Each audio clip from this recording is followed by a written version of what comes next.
Coming up, everyone is now accounted for, but the flooding cleanup is just beginning in Buchanan County, Virginia.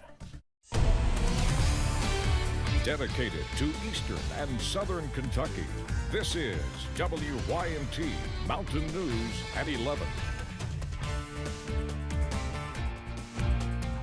Good evening, I'm Steve Hensley. After floodwaters poured through southwestern Virginia earlier this week, first responders in Buchanan County are working to clean it all up, still navigating the devastation the waters left behind. WYMT's Buddy Forbes has more about those efforts and how you can help.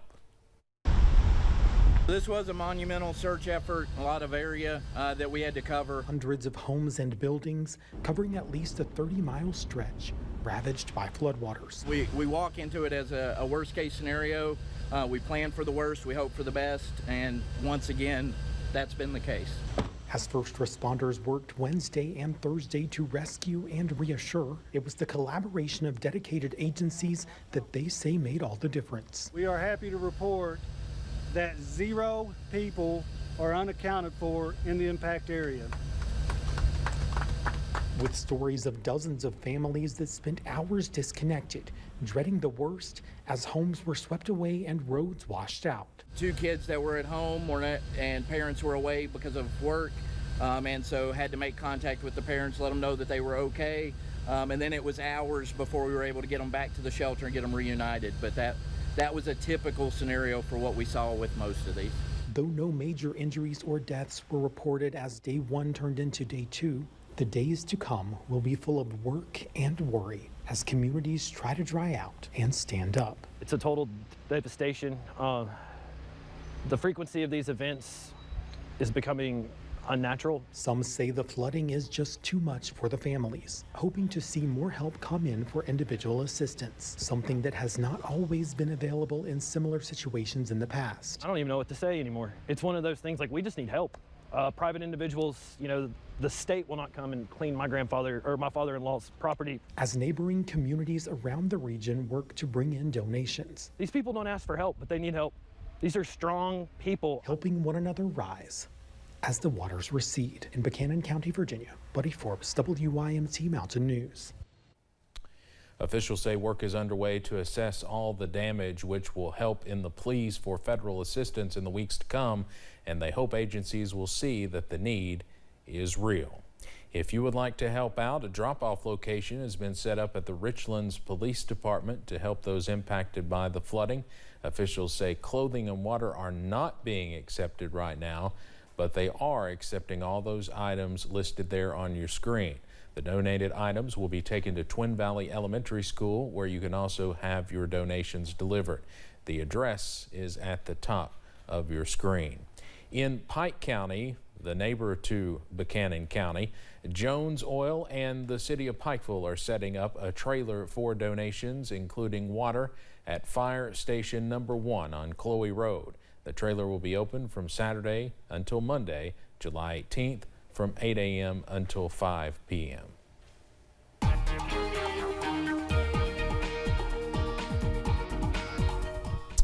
Continuing to watch a rather peaceful evening around the mountains. Still plenty of mild air, but for the most part, we're all quiet as we head through the nighttime hours. I-64 at Moorhead. All is peaceful, at least at this moment. You can kind of see, if you look closely enough there at the top of your screen, you can see the moon that's actually behind this street light actually lighting up the clouds around it. Actually pretty cool out there. Downtown Whitesburg's all quiet. They sit at 68. Dew point is 67, so that dew point has come up just a touch as we've gone through the day today. High temperatures today were warm, middle and upper 80s around the region. So it did feel a little on the toasty side. Temperatures even at this hour, upper 60s to near 70. How about Jackson still checking in at 75? But the good news, pinpoint Doppler is still a clean sweep and will be the last of what we had last night, or earlier today, I should say, pushing on out of the region and coming to an end. So as we head through the nighttime hours tonight, mid-60s, mostly clear. Winds look to remain calm.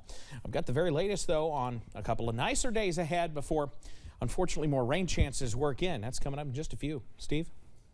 All right, Evan, thank you. A former educator charged with child sex crimes appeared in court this afternoon. April Bradford, the assistant principal at South Floyd Elementary School, faces 19 charges, including unlawful transaction with a minor and sodomy. She was arrested back in June but posted bond 2 days later. She's pleaded not guilty today. Ms. Bradford, I want to accept your not guilty plea. I'm going to set this matter for October the 20th, 2022 at 9 a.m. Judge Johnny Ray Harris has ordered her not to contact the two alleged victims, including on social media. She also has to stay at least 1,000 feet away from them. An investigation into the alleged crimes began back in January. Superintendent of Floyd County Schools Anna Shepard says Bradford was suspended immediately once the district learned about the investigation and is not allowed on any school district property. In Clay County, a man is in custody for illegally cutting down trees. Clay County deputies say 27-year-old Timothy Rodriguez was arrested on private property while they say he was cutting down someone's trees. He's charged with theft, criminal trespassing, and menacing. He was taken to the Clay County Detention Center. A Madison County man is facing a bevy of charges after leading police on a chase that involved neither a car nor a highway. Police say they tried to question Jared Worley at a nearby gas station, but he took off on his tractor, almost running over an officer. They say he also almost ran over several people on a bike and scared a 12-year-old playing golf. He was eventually arrested at a golf course. Today we talked to a man who witnessed it all. A crazy sight, a tractor being chased by police on the walking trail behind my house here. All I could think was I need to get myself out of the way. I need to get my son out of the way. Worley is facing 8 different charges, including wanton endangerment, resisting arrest, and criminal mischief. Kentucky Fish and Wildlife is investigating a death in Knott County. The Knott County coroner was called to Carr Creek Lake Wednesday evening. He suspects 58-year-old David M. Chadwell Jr. of London drowned, but officers say it could be a couple of months before they can determine a definitive cause of death. Since COVID has happened, I've seen them go out to 6 months now by the time the medical examiners can get their reports in and toxicology reports come back. So anywhere from a month to 6 months before we actually close the case. If you're out on the water, officials urge you to take a friend with you and to always wear a life jacket. Harlan County is looking for EMTs, as many other communities are also dealing with a shortage of vital personnel. The lack of emergency responders has led to longer wait times for patients. Judge Executive Dan Mosley says one of the biggest contributors to the shortage is ambulance services struggling to meet salary demands. Ambulance service providers are limited on what they can bill. Medicaid, Medicare, private insurance, they're limited on what they can bill those different agencies, as opposed to other folks in the healthcare field that have a wide array of services rendered. A proposed $3 wage raise in this year's budget proposal was shot down by the fiscal court. Mosley says he will continue to push for that, as well as continuing the county's partnership with privately owned AMR Lifeguard. Several laws passed in the General Assembly this year took effect today, including several impacting schools. These include the controversial House Bill 9, creating a permanent funding mechanism for charter schools. House Bill 63 requires all districts to hire a resource officer by August 1st. Another huge change comes from the highly controversial Senate Bill 83, which bans male to female transgender students from taking part in girls' sports. And when you're talking about middle school extracurricular sports, I think the need to regulate it just seemed a little over the top to me. There's a clear and obvious physiological difference between male and female students, between boy and girl students. And I think it's unfair to ask female students to compete against biological males. Other school laws include Senate Bill 1, which lets superintendents determine curriculum, and House Bill 277, which creates a new pathway to teacher certification. Governor Beshear announced new steps his administration is taking to help those who are struggling during historic inflation.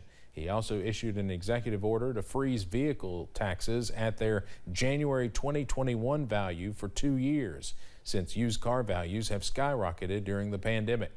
There's also programs to help renters or homeowners pay rent, mortgages, tax payments, and utilities. If you need help with your internet or child care bills, there's help for that too. Governor Beshear also announced 2 new programs to help Kentuckians pay for their prescriptions. There's the Kentucky Prescription Assistance Program, the first of 2 new additions this week. It assists Kentuckians who cannot afford prescription medications with accessing drug manufacturers and pharmacy assistance programs. A network of more than 250 advocates across the Commonwealth serve Kentuckians with accessing free or reduced cost medication. You can learn more about all of these programs by going to governor.ky.gov/tips to save. Drivers are finally beginning to see some relief at the gas pump. According to AAA, Kentucky's average is at $4.28 per gallon now. That's down about 18 cents from last week. AAA says that drop is in large part due to a drop in demand. Kentucky Gas saw the 5th largest drop in the country this week, behind Arizona, Texas, California, and Ohio. Governor Beshear also addressed the high gas prices and the impact of inflation on Kentuckians today. When you watch inflation, it's like a rocket going up and like a feather coming down. Well, we're certainly seeing in a couple of areas, including gas, that we're starting to see some decline in prices. So just a couple of silver linings that are out there, but acknowledging it is still really hard. As prices drop, AAA says there are some things you can do to save some more money. Things like avoiding peak traffic times, visiting one-stop shops, and don't speed. Coming up on Mountain News at 11, an evening of food, fun, and fellowship in Whitesburg tonight as the Levitt Amp Music Festival holds another show. We take a look at its impact in the community. And pretty good weather out there for it this evening, and that warm air continues to move back into the mountains as we head towards the end of the work week. The very latest on that and the early look at that weekend forecast that's coming up. What's the FAFSA? I have no idea what FAFSA stands for. Yeah, I've heard a couple of people at school